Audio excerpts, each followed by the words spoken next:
You'd think a boat tied up at the county marina would be safe from HOA nonsense.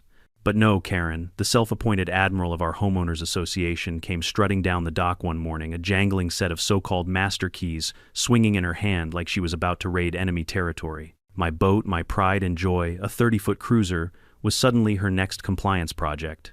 She muttered about safety inspections and community standards, as if the Coast Guard had somehow outsourced their authority to her clipboard and attitude. The moment her key scraped my companionway lock, she triggered something she never saw coming, not just my alarm system, but a ripple effect that would bring in uniforms, flashing lights, and federal jurisdiction. By the time the real authorities arrived, Karen's swagger had evaporated into sheer panic. Before I take you through the chaos that followed, drop a comment below, tell me where you're watching from and what time it is there. When my wife and I first moved into this lakeside neighborhood, I thought I'd finally found a sanctuary, a little slice of peace after years working in high-pressure construction projects. I'm a middle-aged man graying at the temples with a bad knee that likes to remind me of every ladder I ever climbed. All I wanted was to unwind, cast a fishing line off the stern of my boat, and maybe sip a cold one while the sun dipped below the tree line. But peace in an HOA neighborhood is always an endangered species. The trouble began even before we'd fully settled in. The homeowners association here, led by none other than Karen, queen of clipboards, master of bylaws, and destroyer of joy, had a reputation. Neighbors whispered about her like she was some suburban warlord.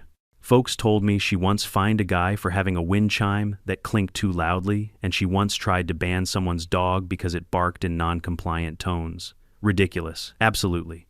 But they weren't exaggerating. Karen spotted me the day I hauled my boat into the marina slip. It was a crisp Saturday morning, and I was proud as hell. I'd worked for years to get that 30-foot cruiser, a project I restored with my own 2 hands, fresh paint on the hull, new teak trim, even polished brass cleats that gleamed like gold in the sunlight. It wasn't some beat-up skiff. It was a beauty, a floating cabin I could call mine. Karen, however, saw it differently. She marched right up to me, her expression a mix of horror and disgust, like I'd parked a junkyard on the water. This slip, she announced, is part of the community aesthetic. Boats must comply with HOA-approved color schemes. Yours is, frankly, too bold. Too bold. She was referring to the navy blue hull with a white stripe I'd carefully chosen. Apparently only beige and dull gray were acceptable to Her Royal Highness. I smiled politely because I've learned something about people like her. If you fight them too early, they dig in deeper. So I just said, "Good thing the HOA doesn't own the water, huh?" That was the first time I saw her lips tighten like a trap snapping shut. She didn't like being reminded of boundaries, especially legal ones. Over the next few weeks, the harassment continued.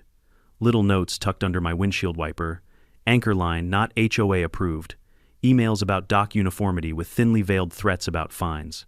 A glossy pamphlet suddenly circulated claiming that boats docked within the community perimeter were subject to aesthetic guidelines. I nearly laughed myself into the lake. The marina was county-leased property. The HOA's bylaws had no teeth out there, but Karen believed otherwise. Saul, the marina manager, was a no-nonsense kind of guy, beard like driftwood, baseball cap permanently stained with salt. He'd been dealing with Karen for years. "She's tried this before," he told me one afternoon as we leaned against the pier railing.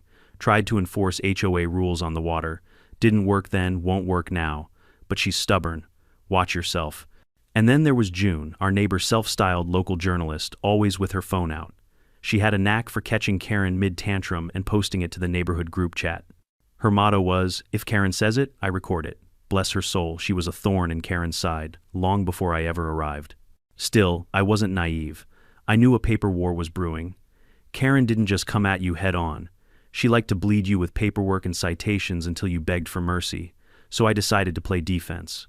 I registered my boat with the Coast Guard as a documented vessel. That little certificate wasn't just a piece of paper, it was a shield. Federal jurisdiction. Suddenly, my cruiser wasn't just a boat, it was a line in the sand. And sure enough, the HOA upped its game. Karen started holding dock beautification committee meetings, rallying volunteers to inspect hazards. They carried clipboards, took photos of hulls, and made snide comments about non-standard ropes. One poor guy got harassed because his cooler wasn't the right shade of tan. The more I ignored them, the angrier Karen got. She couldn't stand that her rules stopped where the shoreline began, and the more she fumed, the more determined she became to cross that invisible line.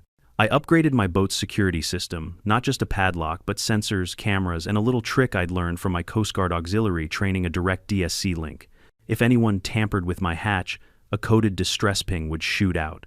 Not a full mayday, but enough to flag attention. I didn't tell anyone, not even my wife.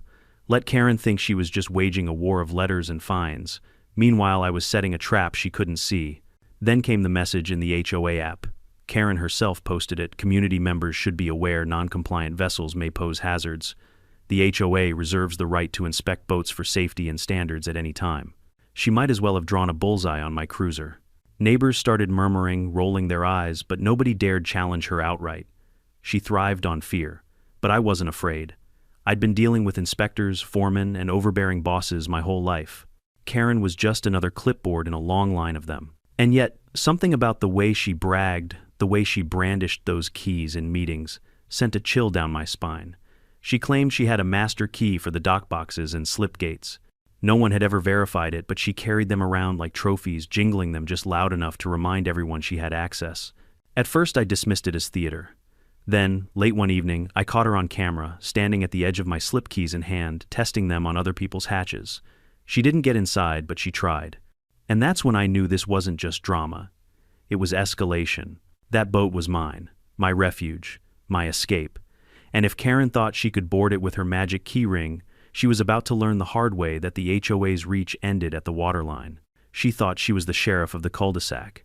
But out here there were bigger sheriffs. And they wore uniforms that even Karen couldn't intimidate.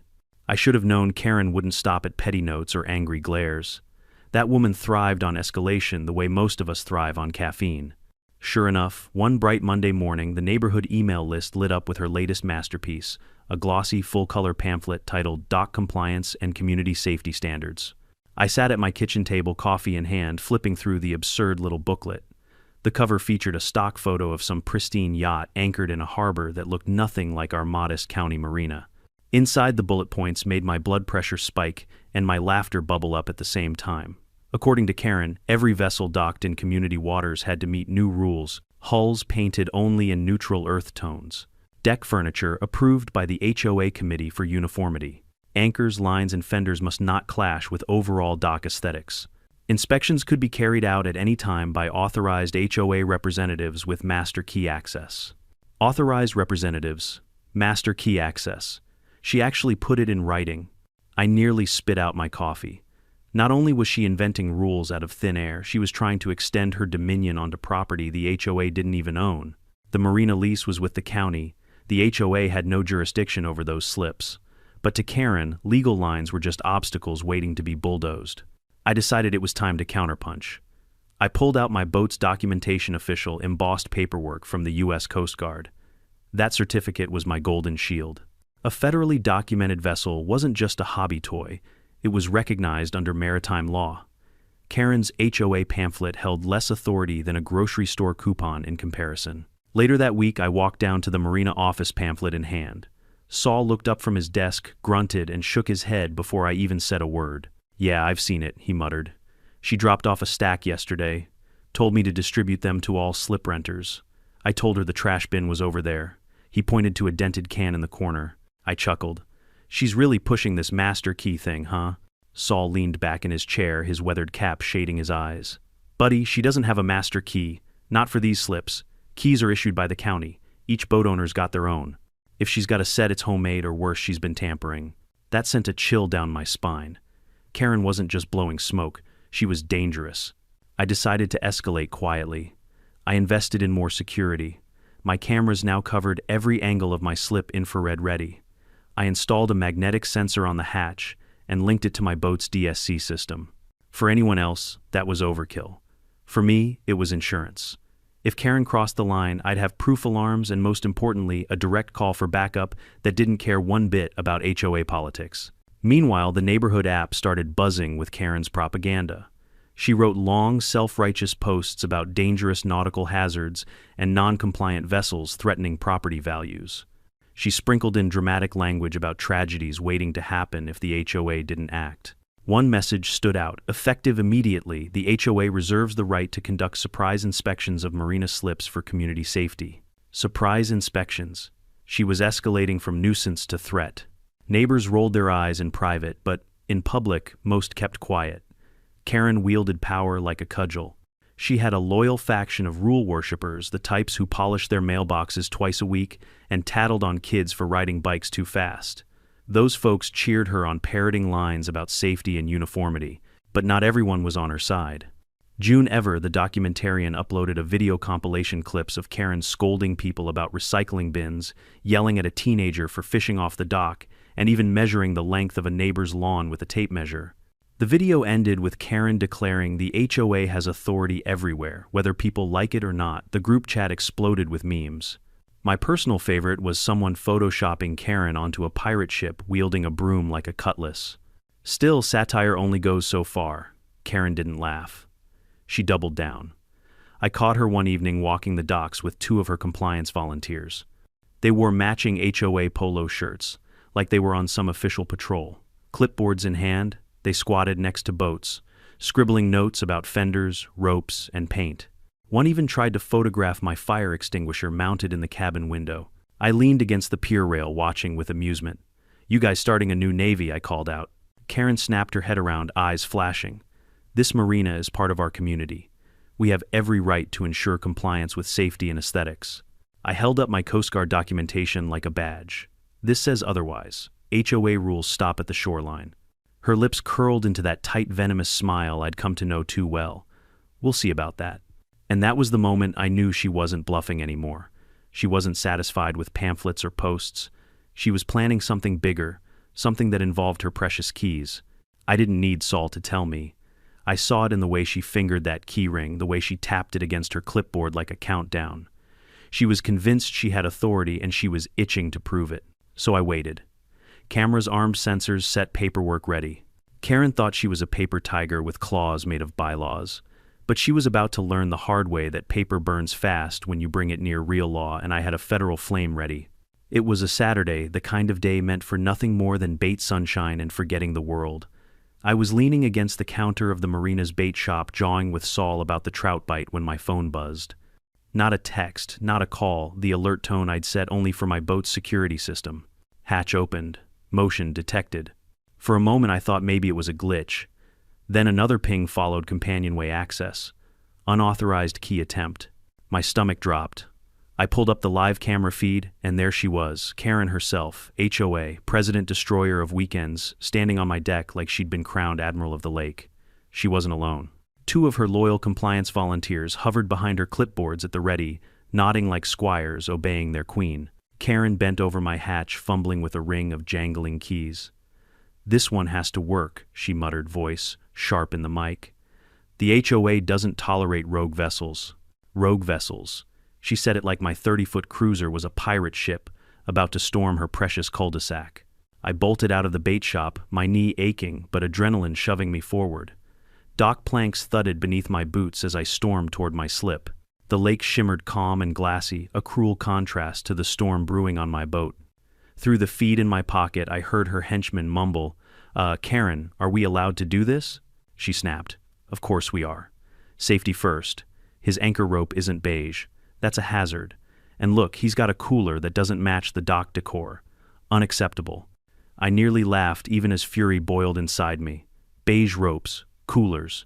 This was her crusade. But then came the scrape of metal. Her key twisted in the lock. The companionway latch resisted federal-grade steel, not some flimsy padlock, but the system registered the attempt.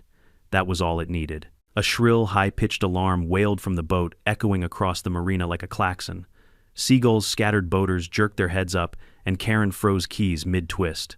And then quietly, almost invisibly, my trap sprung. The DSC distress system pinged a coded alert across the maritime band. Not a mayday, not a hoax, just a sharp digital cry that flagged the Coast Guard's console and the County Lake Patrol at the same time.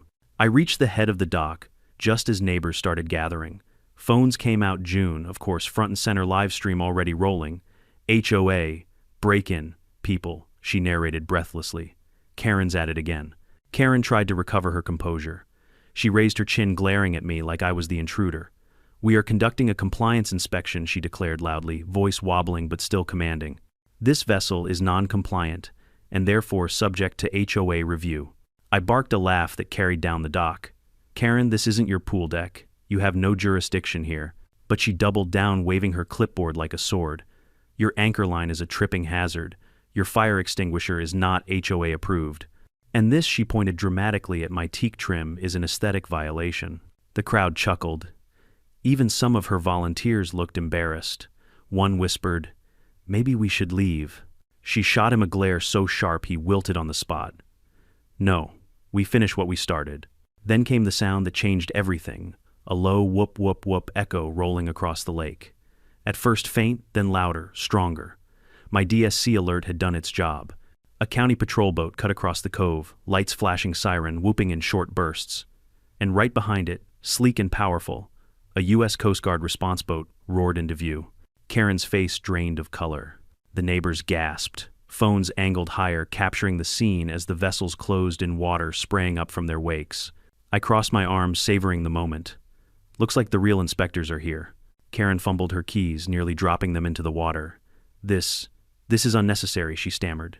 "We were just checking safety equipment." The Coast Guard boat eased alongside crew standing tall in life vests and mirrored sunglasses.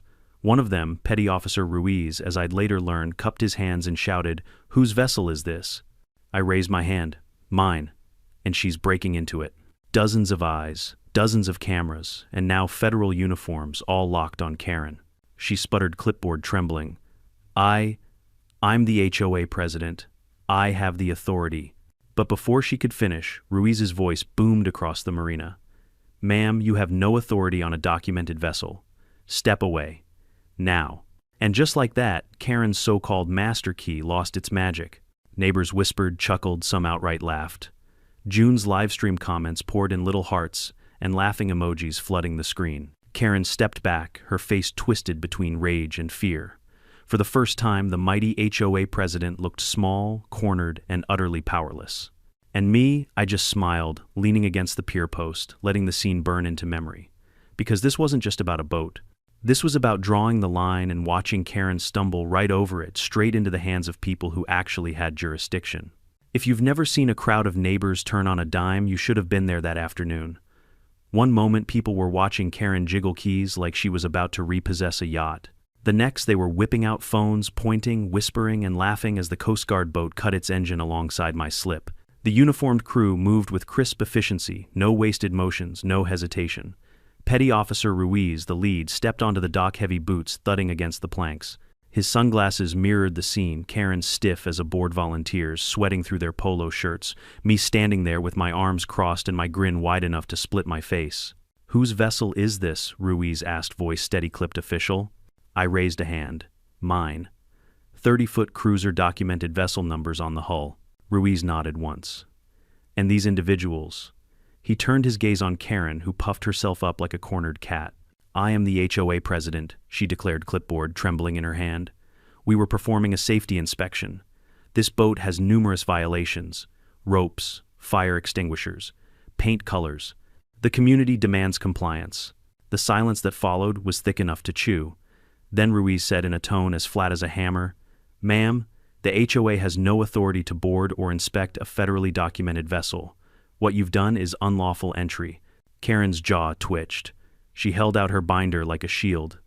"We have bylaws, community rules. The master key gives us access." Ruiz tilted his head, unimpressed. "The master key, who issued that?" Karen faltered. The board. We have rights." The second officer, a younger guy with a trimmed beard, barked a short laugh before catching himself. Ruiz shot him a look, then refocused on Karen. "Ma'am, let me be clear. You can't use homeowners association bylaws to override federal maritime law. This vessel is under Coast Guard jurisdiction, not your HOA." The crowd erupted in whispers. June, narrating on her phone, whispered dramatically, "She's toast. Oh, Karen's done." Karen's volunteers tried to fade into the background, clipboards dropping to their sides. One of them even stepped back so fast he nearly tripped into the water. But Karen, true to form, didn't know when to quit.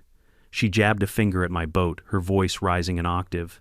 "That vessel is dangerous. His anchor line could strangle a swimmer. His cooler is—" Ruiz raised a hand, silencing her. "Ma'am, tampering with safety equipment is a federal offense. You attempted to force entry on a documented vessel. That's not a violation of HOA bylaws, it's criminal trespass." Her face went pale. The crowd went silent again. All you could hear was the gentle slap of water against the hull and the gulls circling overhead. I decided it was time to add a little fuel to the fire.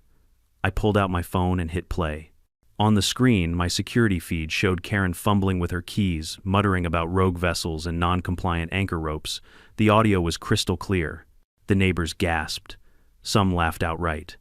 Karen's shoulders sagged as the evidence played for everyone, including the Coast Guard. Ruiz crossed his arms. "Sir," he said, turning to me, "do you wish to file a complaint?" I let the question hang for a moment. Everyone leaned in, waiting for my answer. Karen's eyes begged me silently, me the guy she'd been harassing for weeks, to show mercy. I smirked. "Oh, I'll be filing plenty of paperwork. But for now, I just want the record clear. The HOA doesn't own the lake, doesn't own this marina, and sure as hell doesn't own my boat." The crowd chuckled, some clapping softly. June whispered into her live stream, "That's going viral." Ruiz nodded. "Understood. We'll file an incident report. County Patrol will take your statement." He turned to Karen. "Ma'am, you and your volunteers need to step away. Immediately." Karen tried one last desperate pivot. "This is all a misunderstanding," she stammered. "We were only protecting the community. If something happened to this vessel, the HOA could be liable." Ruiz cut her off with a dry tone. "The only liability here is yours. Step away." And finally, mercifully she did. She dropped her key ring into her tote bag with a clatter, lowered her clipboard, and shuffled backward like a scolded schoolchild. The volunteers scattered faster than pigeons when the bread runs out. But the damage was done. The neighbors had seen it all. The Coast Guard had it documented. My cameras had every second recorded. For once, Karen wasn't in control. As the officers wrapped up, Ruiz turned back to me. "We'll need to take your footage and file the report. I'd also recommend contacting your insurance. There's evidence of tampering on your lock." I nodded. "Already planned on it. Thanks for showing up so fast." He cracked the faintest smile. "That distress ping of yours went straight through the system. Good thinking, linking it up." Karen's head snapped up. "Wait, you set this up?" I grinned. "Let's just say I believe in being prepared." Her mouth opened, then closed again like a fish gasping for air. She had nothing left. The Coast Guard officers departed patrol boat, escorting them across the shimmering water.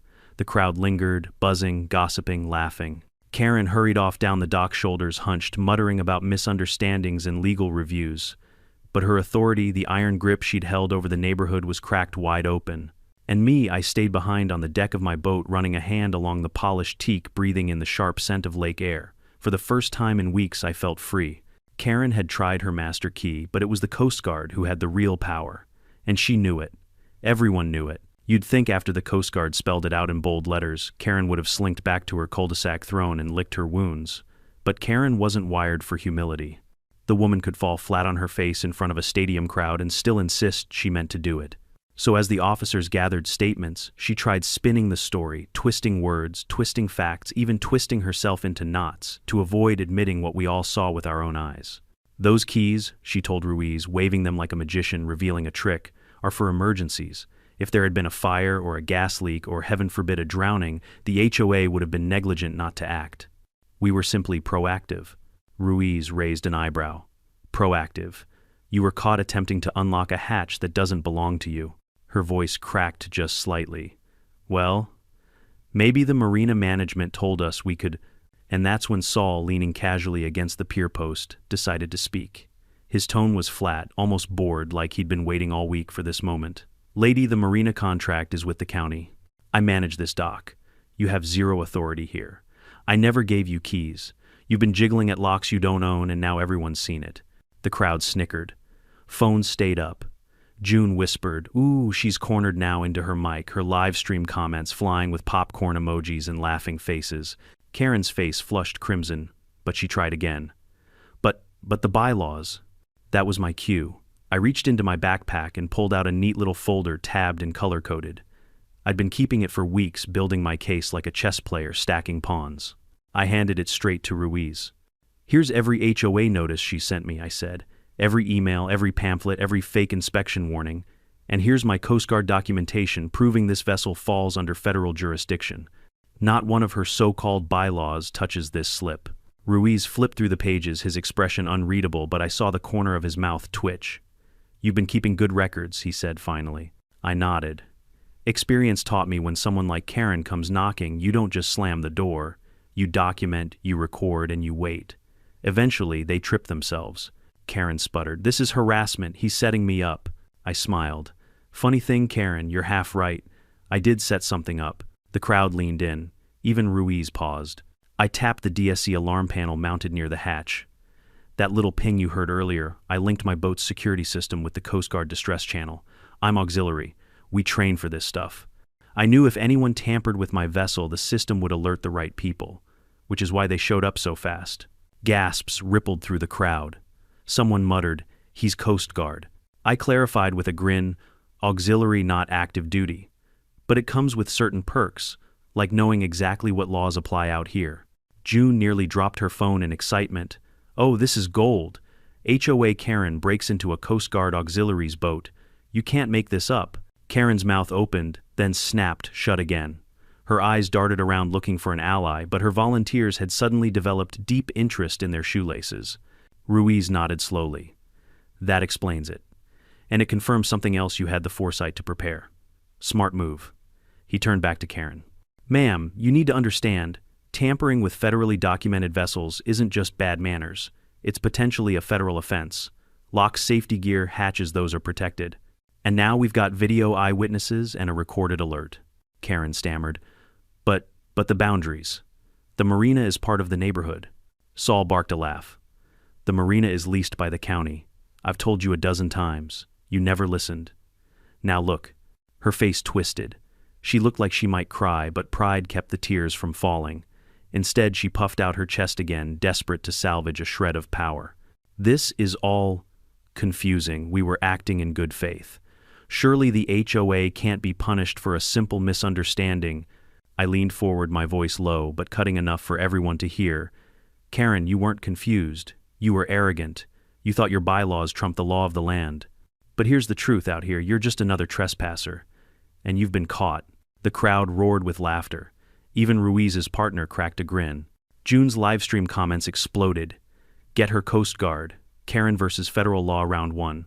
Popcorn sales just spiked." Ruiz didn't laugh. He was all business. "Here's how this goes. We'll file the incident report. County officers will review for charges. At minimum, you'll be looking at trespass and tampering. At maximum, well, you don't want to know." Karen's hands shook. She stuffed her keys into her bag and tried to glare at me, but the fire in her eyes had been replaced with something else, fear. For the first time since moving to that neighborhood, I felt the scales tip. The HOA wasn't untouchable. Karen wasn't invincible. She was human, vulnerable, and finally accountable. And best of all, I hadn't laid a finger on her. She'd walked straight into her own trap. I stood there, soaking in the moment, the lake breeze cool against my face. I thought about every petty fine, every threat, every sleepless night of frustration. And then I thought about how sweet it felt to watch the mighty HOA president shrink under the weight of real authority. She thought her master key could open any door. But today, it had unlocked only one thing: her downfall. If you think Karen went home, poured herself a stiff drink, and reconsidered her life choices, then you don't know Karen. The woman didn't retreat, she reloaded. By the very next evening, there was an emergency HOA board meeting notice plastered on every mailbox, inbox, and bulletin board in the neighborhood. I showed up not because I had to, but because I wanted to watch the fireworks. The clubhouse was packed, the air thick with tension. On one side of the room sat Karen's loyalists, the people who thought rulebooks were sacred scripture. On the other sat everyone else, neighbors tired of being fined for mailbox paint or for leaving their trash bins out an hour too long. Karen stood at the front, her posture rigid, clipboard clutched like a security blanket. "Fellow homeowners," she began, voice still commanding despite the cracks. "Yesterday's incident was a misunderstanding, a simple matter of jurisdiction that has been blown out of proportion. The HOA acted in the interest of safety and community values." The murmurs started immediately. Someone snorted. Someone else muttered, "Yeah, right." From the back, June raised her phone. "Karen," she said loudly enough for everyone to hear, 10,000 people watched you try to break into a boat that didn't belong to you. We all saw it. Don't call that a misunderstanding." The room erupted, half with laughter, half with outrage. Karen's face flushed crimson, but she pressed on. "Our intent was never malicious. However, it is my duty to protect property values and ensure safety." By jiggling locks like a burglar, Saul barked from his seat near the door. The man rarely raised his voice, but when he did it, landed like a gavel. "You crossed into county-leased property and tampered with a federally documented vessel. That's not safety, that's liability. The word liability hung in the air like smoke. Because here's the thing, insurance companies don't care about HOA pride. They care about risk. And Karen had just painted a giant bullseye on the entire neighborhood. Sure enough, 2 days later, notices went out. The HOA's insurer was reviewing coverage after an incident involving unauthorized entry and potential criminal activity. Translation premiums were about to skyrocket, and everyone would be paying for Karen's little adventure. Neighbors lost it. The same people who used to nod along with her edicts now glared at her in the grocery store. Complaints piled up in the group chat. Someone started a recall petition. The HOA board split into factions, half scrambling to protect Karen, the other half desperate to cut her loose before the entire ship sank. Meanwhile, I played my own game of chess. I drafted a civil demand letter, polite but sharp enough to draw blood. It outlined damages, the cost to replace my lock, the stress and disruption, the potential liability exposure. Attached were photos, video stills, and even the Coast Guard incident number. I CC'd the HOA's legal counsel and their insurance provider just to twist the knife. Within a week I got a response. The insurance adjuster wanted a statement, the HOA's lawyer wanted to mediate, and Karen, she wanted me gone. She fired off a desperate email accusing me of weaponizing federal resources against a community volunteer. I laughed so hard I nearly fell off my deck chair. It wasn't just about me anymore. Word spread. Other neighbors came forward with their own stories, Karen opening gates without permission, snooping in garages during inspections, even photographing people's backyards. She wasn't a president, she was a petty dictator, and now her empire was cracking. But the best part, she couldn't spin this one. June's live stream had gone viral locally. News outlets picked it up. Headlines read, HOA president accused of boat break-in, Coast Guard called. The clip of Ruiz telling her you have no authority on a documented vessel was replayed on loop, complete with remixes and memes. Someone even edited it into a sea shanty. For the first time, Karen wasn't feared. She was ridiculed. And ridicule is poison to a tyrant. Still, I had decisions to make. Did I push for criminal charges? Did I accept mediation? Did I let her twist in the wind? Or did I drop the hammer? My wife reminded me of something. Winning isn't just about payback. It's about making sure she can't hurt anyone else. She was right. So I made my terms clear, public accountability. If the HOA wanted this settled quietly, they'd have to cough up for damages, issue a written apology, and strip Karen of her precious dock committee role. No more keys, no more clipboards. At the next board meeting, the room was electric. Neighbors demanded answers. Karen tried one last grandstand ranting about outsiders undermining the community, but it was too late. The board voted 4-3 to accept my terms. Karen's face when they announced it was priceless jaw, slack eyes, glassy knuckles, white against her clipboard. She looked like someone had just repossessed her crown. The motion passed. She was out. I walked home that night under the glow of street lamps, the air crisp with lake breeze. My phone buzzed non-stop with messages, thank yous, congratulations memes of Karen sinking on a cartoon ship. For once, the HOA wasn't looming over me. Karen wasn't looming over anyone. But I knew her story wasn't quite finished. People like her don't go quietly, they cling to scraps of power like a drowning sailor clutching driftwood. And I was ready for the final round. The end didn't come with a bang, it came with paperwork, which ironically is Karen's native language. After weeks of wrangling with lawyers, insurance reps, and neighbors foaming at the mouth over rising premiums, the HOA caved. They invited me to a mediation session at the clubhouse. I went in wearing my ball-cap work boots and the smuggest smile I could muster. Across the table sat the HOA's counsel, a gray-haired man who looked like he'd rather be anywhere else. Next to him, 3 board members shuffled nervously. And at the far end, Karen sat stiff-backed, clutching a legal pad like she was ready to filibuster her way back into power. The attorney cleared his throat. Mr. Miller, the association, is prepared to resolve this matter amicably. We are offering full reimbursement for damages to your vessel, including lock replacement plus reasonable legal costs.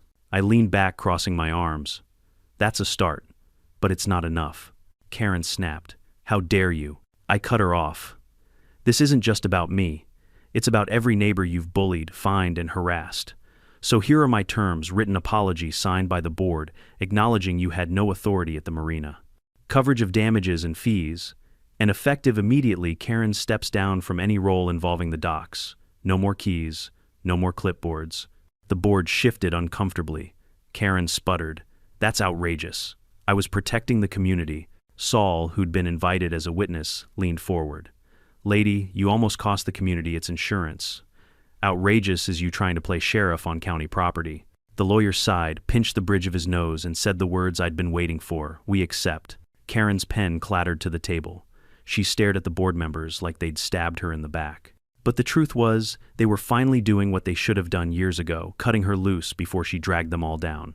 2 weeks later, a letter arrived in my mailbox, official, notarized, complete with the HOA's crest at the top. It apologized for the overreach of authority, confirmed reimbursement, and announced Karen's removal from dock-related committees. It was bureaucratic poetry. But the best part wasn't the letter. It was the new sign that went up at the marina, courtesy of Saul. "Notice: this marina is county property. Unauthorized inspections by HOA are prohibited. Violators may face trespass charges." Neighbors cheered. Some even posed for photos next to it, sending me copies with winking emojis. Karen, meanwhile, retreated. She still lurked around the cul-de-sac, muttering about witch hunts, but the fire was gone. People didn't flinch when she walked by anymore. They rolled their eyes, sometimes laughed outright. Her reign was broken. One evening, I took my cruiser out for a slow ride across the lake. The sun dipped low, painting the water in molten gold. The air was cool, crisp-free. I leaned back at the helm, listening to the gentle churn of the engine, and thought about how far this ridiculous battle had come. Karen had tried her master key. She thought she could bully her way onto my deck, extend her reach beyond fences and lawns all the way to the open water. But the lake didn't bow to HOA bylaws. And when she forced the issue, the Coast Guard made sure she learned that lesson the hard way. As I idled back into the slip, I saw her on the boardwalk, clutching her tote bag. Our eyes met for a second. She didn't glare, she didn't sneer, she just looked down, her hands trembling as she fumbled with her mail. And for the first time since moving here, I felt no anger, just pity. She had built her kingdom on fear and paper rules. But the moment real law stepped in, her power dissolved like cheap ink in the rain. I tied off my lines, took a deep breath of the lake air, and smiled. The HOA didn't own me. Karen didn't own me. Out here, freedom was mine. At the end of it all, I realized this story wasn't just about a boat or a broken lock. It was about boundaries, the ones written into law and the ones we set for ourselves. People like Karen thrive on fear, intimidation, and the hope that nobody will push back. They wield rules like weapons, but rules without truth and authority are nothing more than paper tigers. Standing your ground isn't always about shouting louder or swinging harder. Sometimes it's about preparation, keeping records, knowing your rights, and waiting for the moment when arrogance exposes itself. When Karen rattled those keys, she didn't just try to open my hatch. She opened the door to her own downfall. And isn't that life? Bullies, whether in neighborhoods or boardrooms, count on silence. The moment you stand firm with facts, with allies, with the law on your side, they crumble. So if you're watching this, remember your peace, your home, your sanctuary, it's worth protecting. Don't let fear keep you quiet. And when you set your boundaries, set them like steel. Now I'd love to hear from you. Have you ever dealt with an HOA or a Karen who thought they had more power than they did? Drop your story in the comments. And if you enjoyed this ride, hit subscribe and join us for more HOA tales that prove one thing: sometimes the best revenge is simply standing your ground.